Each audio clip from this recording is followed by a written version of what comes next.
Olá, eu sou o professor Jefferson de História e vou mostrar para vocês aqui o que provocou a queda da monarquia no Brasil. A gente vai falar de alguns fatores. Iniciamos aqui com a questão religiosa.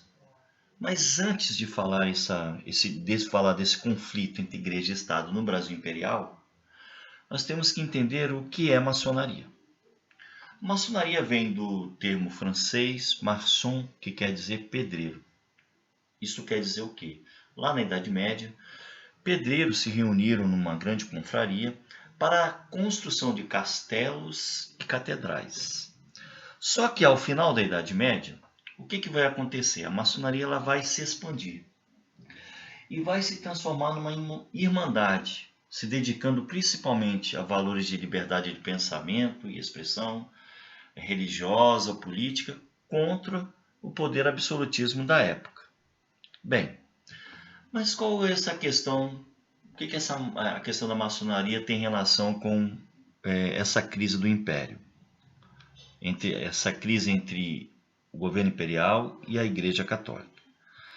Em 1869, o Concílio Vaticano I ele decreta que membros da maçonaria não poderiam participar de atividades religiosas. Bem, o concílio era uma reunião de cardeais, ou seja, era uma reunião da Igreja Católica. E ela, de certa forma, condenou a maçonaria. E aí, qual o grande problema disso? É porque no Brasil, boa parte dos clérigos, da elite e até Dom Pedro II era maçom.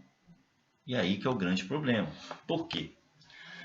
No sistema de padroado, o imperador ele nomeava os bispos e os cardeais, ou seja, aqui no Brasil, no período imperial, era Dom Pedro II que indicava quem seriam os bispos e quem seriam os cardeais. Olha o grande problema.